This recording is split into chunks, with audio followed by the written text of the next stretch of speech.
তৃণমূল একটা কাজ করুক, এই ইস্যুটাকে নিয়ে তৃণমূল দিল্লিতে, মমতা এখন আবার ধর্নায় বসবেন, নইলে ভয় দেখাচ্ছেন, তার জন্য তো ধর্নায় বসছে।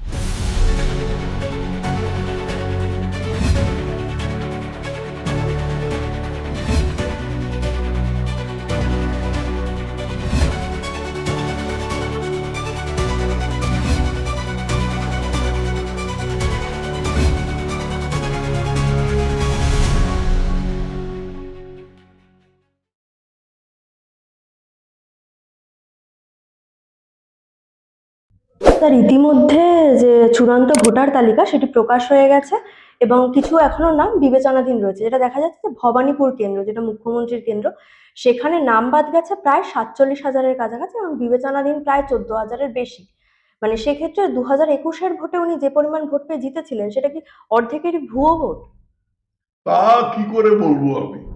নাম বাদ গেছে এটুকু চোখের সামনে দেখতে পাওয়া যাচ্ছে, এবং আমরা মনে করি নির্বাচন কমিশন একটি নিরপেক্ষ রাজনীতি বাইরের সংস্থা, এবং তারা যথাযথভাবে এই কাজটা করছেন। এত বড় কাজে একটা আধটা ভুল হতে পারে।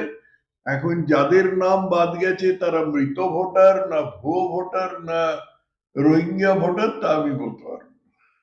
তৃণমূলের তরফ থেকে বলা হচ্ছে যে বিজেপি থেকে আগেই কমিশনকে লক্ষ্যমাত্রা বেঁধে দেওয়া হয়েছিল 1,20,00,000,000, সেই অনুযায়ী নাকি কমিশন কাজ করছে। তৃণমূল তো মানে ঝুড়ি ঝুড়ি মিথ্যে কথা বলে তো তৃণমূলেরই, মানে একেবারে দোস্ত তৃণমূলের মজ্জাগত।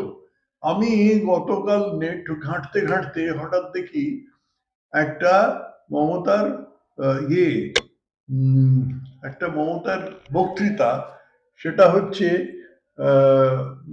মেঘালয়ের, যেখানে আমি গভর্নর ছিলাম, সেই মেঘালয়ের উত্তর গারো হিলসের মেন্দি পাথার বলে একটা জায়গায়, সেই মেন্দি পাথারে মমতা বক্তৃতা করছেন ইংরেজিতে।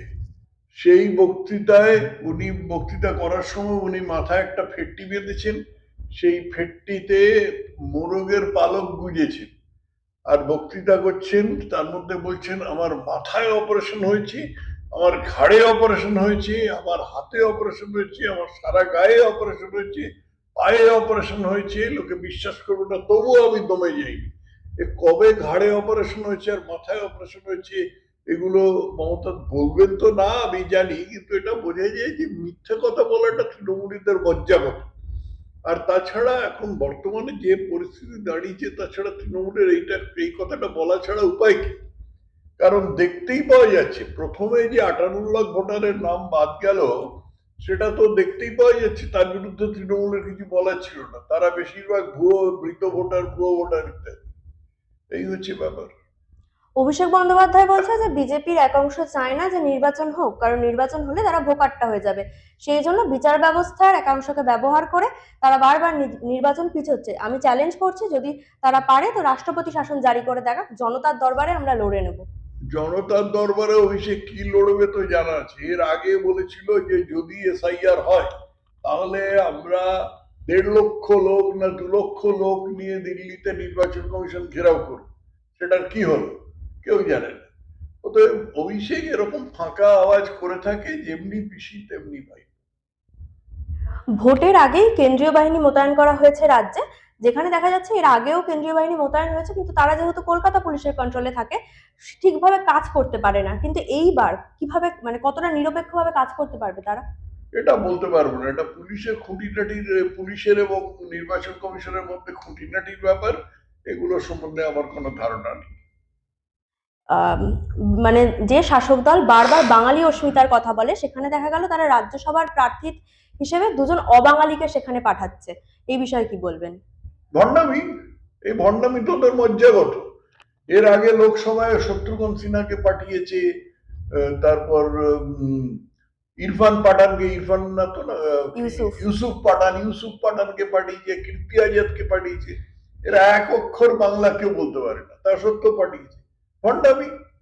ভণ্ডামিও মজ্জাগত।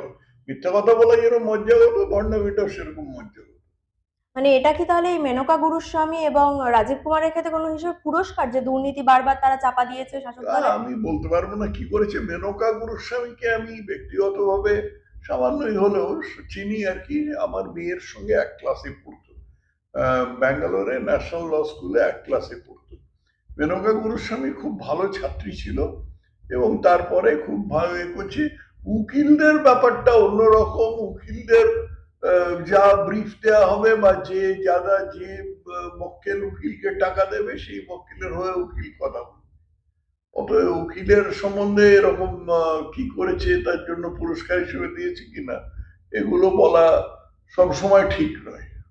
কিন্তু রাজীব কুমারের ক্ষেত্রে দেখা গেছে তার নাম সারদা কাণ্ডেও এসছে, আইপ্যাক ও মামলাতেও রাজীব এসছে। কুমার অন্য কেস। রাজীব কুমার তো আর উকিল নয়। রাজীব কুমারের জন্য মমতা ধর্নায় বসেছিলেন।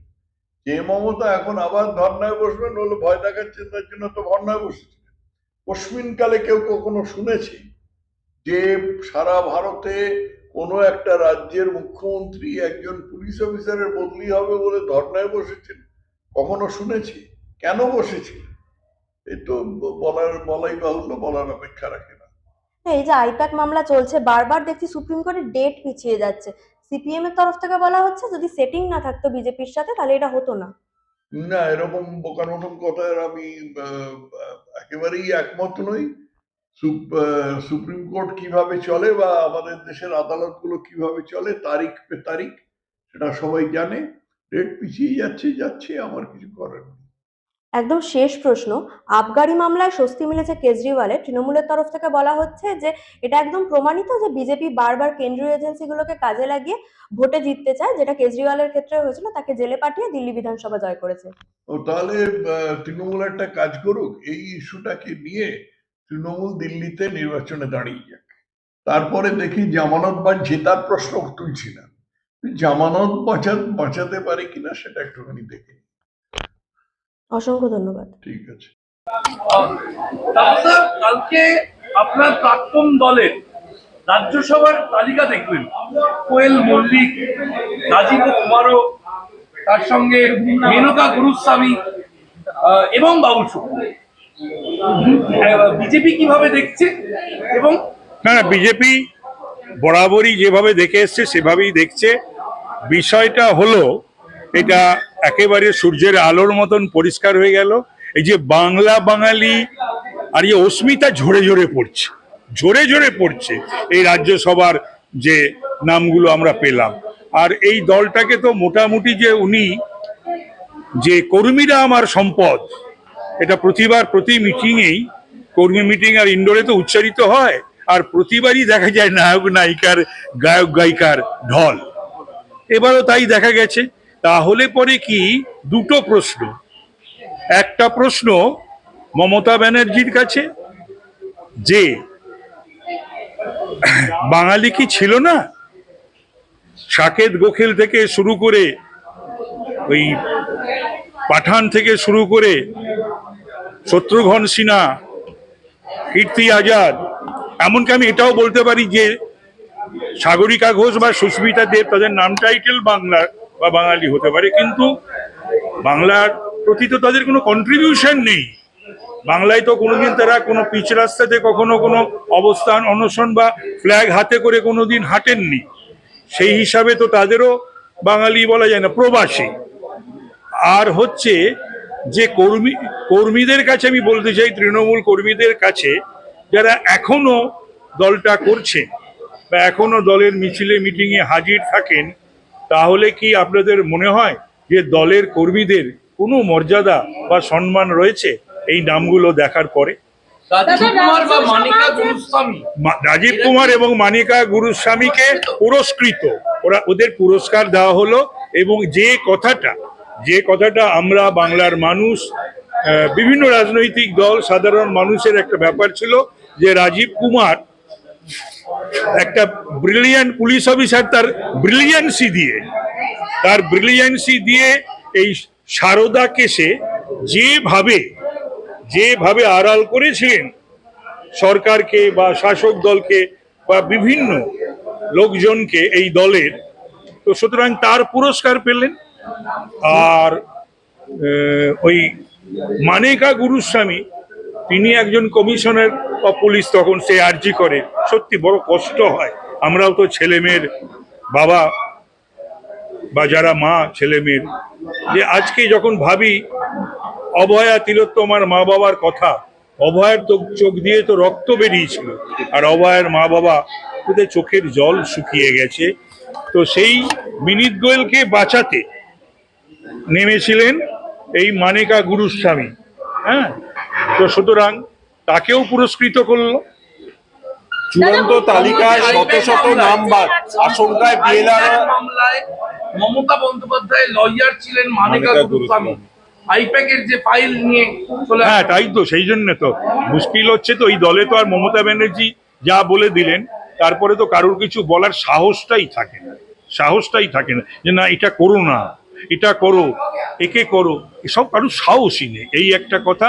তো সুতরাং তো এইগুলো বললাম তো, যে সূর্যের আলোর মতন পরিষ্কার কেন করা হয়েছে, কাদের করা হয়েছে, কি জন্য করা হয়েছে। চূড়ান্ত তালিকায় বাদ একা ইফতার পার্টিতে তিনি তার বাড়ির খাবার এনে খাচ্ছেন, এখানে কি কোনো জায়গায় মুসলিম তোষণ ছেড়ে এবার কি হিন্দুদেরকে? না না, এটা তো উচিত না। আমি একটা কথা বলবো, ধর্মপ্রাণ মুসলিম ভাইদের যে কতগুলো জিনিস তো আছে নিয়ম, যেমন আমরা হিন্দুদের আমরা যেমন পুজো অর্চনা করি, আমি ঠাকুরবাড়ির ছেলে, আমি উপবাস করি, আমি কালী পুজোয় আসনে বসি, কতগুলো তো নিয়ম রয়েছে।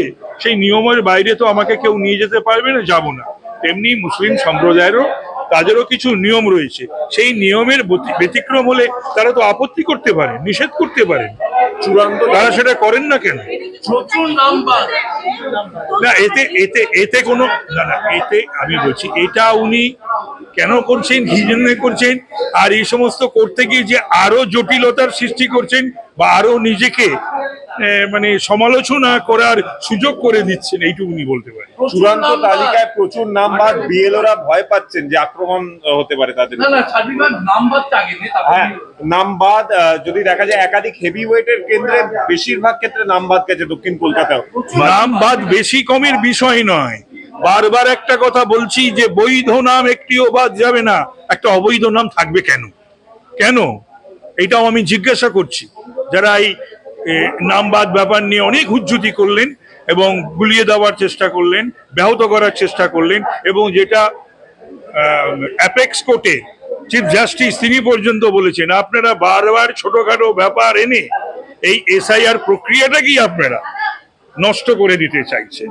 তো সুতরাং ব্যাপারটা হলো, যদি মৃত ভোটার থাকে, অনুপ্রবেশকারী থাকে, একাধিক জায়গায় নাম থাকে এবং যদি এক্সিস্ট করে না, মানে অস্তিত্ব নেই এমন লোকের নাম থাকে, সে তো বাদ যাওয়াই তো উচিত। এবং এই কথাটাই তো একদিন বাংলার মানুষকে বুঝিয়েছিলেন মমতা ব্যানার্জি 2003-4-5-এ কত মিছিল, কত মিটিং হয়েছিল, পার্লামেন্টেও তিনি এটার আলোচনা চেয়েছিলেন।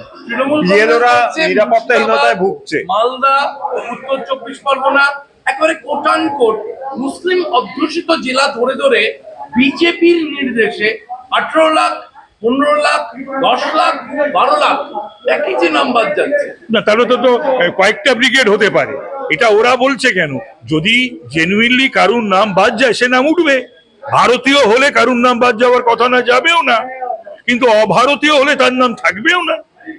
তো সুতরাং এই যে লক্ষ লক্ষ নাম বাদ যাচ্ছে, কোনো জায়গায় তো কোনো হিউ অ্যান্ড ক্রাই নেই, শুধু তৃণমূলীরা ছাড়া আর তো কেউ এটা নিয়ে কোনো হই হই রই রই প্রতিবাদ করছে না।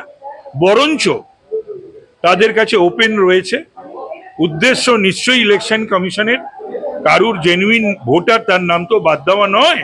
যেমন আমার মার নাম, আমি ইলেকশন লড়ছি, আমাকে যিনি জন্ম দিয়েছেন তার নাম বাদ গিয়েছিল, তো আমি পরে তোলাতে হয়েছিল, তখন দেবাশিস সেন সিইও ছিল।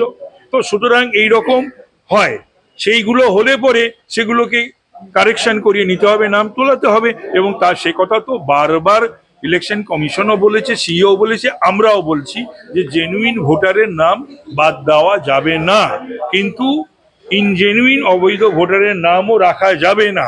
তার কারণ 4,07,000 আমার উত্তর কলকাতা থেকে বাদ গেছে, 92,000 ভোটে আমি হেরেছিলাম, মানে হারানো হয়েছিল। এবং এই কথা আমি বলিনি, মুখ্যমন্ত্রী নিজে একটা মিটিং করে বলেছিলাম আমি না নামলে, উনি কখন যে কি বলেন এবং সেটা কোথায় গিয়ে পড়ে, আমি না নামলে উত্তর কলকাতার সিট এটা হাতছাড়া হয়ে গেছিল। তাহলে পরে তিনি সারাদিন একটা চিফ মিনিস্টার হয়ে বাংলার আর 41টা জায়গা কিছু করলেন না, এই 42তম মানে এই উত্তর কলকাতার ব্যাপারেই তিনি এই কাজটা করেছিলেন, মনিটর করেছিলেন। তো সুতরাং ওই যে 3টে থেকে 6টা এই যে অবৈধ ভোটগুলোকে ফেলে এই 294টা কেন্দ্রে বিধানসভায় এবং 42টা কেন্দ্রে লোকসভায় জিতে বা জেতানো হয়, সেটার জন্যই ওদের এত জ্বালা যন্ত্রণা রাগ ক্রোধ। একাধিক নাম বাদের পর বিএলওরা নিরাপত্তাহীনতায় ভুগছে। সেই নিরাপত্তা দিতে হবে বিএলওদের। ইলেকশন কমিশনকে গণতন্ত্রকে বাঁচাতে গেলে বিএলওদের প্রোটেকশন দিতে হবে, তার দায়ী এবং দায়িত্ব ইলেকশন কমিশনের। আর একটা প্রশ্ন, আজকে সকাল থেকে দেখা গেল যে রুটমার্চ শুরু হয়েছে বিভিন্ন জায়গায় কেন্দ্রীয় বাহিনী জেলায়, এবার কি কিছুটা হলো আশ্বস্ত করে? দেখা যাক, সেটা এখনই আজকেই বলবো কেন। যেটা কাজ তারা তাদের করবে, তাদেরকে তো এমনি পাঠানো হয়নি, তাদের কাজ দায়িত্ব বুঝিয়ে দেওয়া হয়েছে। তো সুতরাং আশা করবে বাংলার মানুষ এটা আশা করবে তারা তাদের পছন্দের দল, পছন্দের প্রার্থীকে তারা যাতে নির্ভয়ে free, fair and peaceful election বাংলায় হয়। একদিকে যখন নির্বাচন কমিশন স্বরাষ্ট্র মন্ত্রক কেন্দ্রীয় বাহিনী দিচ্ছে, তখন রাজ্য পুলিশ আইজি ডিআইজি র্যাঙ্কের 4 জনকে মালদা, কুচবিহার, মুর্শিদাবাদ, নদিয়ায় স্টেশন করলো আজকে রাতের মধ্যেই। আইন শৃঙ্খলা অবনতির আশঙ্কা কি তাহলে কেন্দ্র এবং রাজ্য উভয় পক্ষই করছে লিস্ট প্রকাশের পর? তার মানে এখানে তো নানান ভাবে আইন শৃঙ্খলা এখানে যে তলানিতে গিয়ে ঠেকেছে, এবং স্যার নিয়ে বা ইলেকশনের আগে, ইলেকশনের পরে, ইলেকশনের ডেতে কি হয়, 2013 অনওয়ার যত ইলেকশন হয়েছে, সে ত্রিস্তর পঞ্চায়েত, পুর নিগম, পুরসভা, বিধানসভা, লোকসভা কারুর অজানা নয় বাংলার বুকে। তাহলে পরে নিশ্চয়ই রিপোর্ট বেসিসে, ইন্টেলিজেন্স ব্রাঞ্চের রিপোর্ট বেসিসে নিশ্চয়ই যদি কোনো ঘটনা ঘটার যদি কোনো সম্ভাবনা থাকে, তাহলে সেটা মোকাবিলা করা উচিত কেন্দ্র এবং রাজ্য সরকারের দায়িত্বে যারা আছেন তাদের যৌথভাবে। Thank you.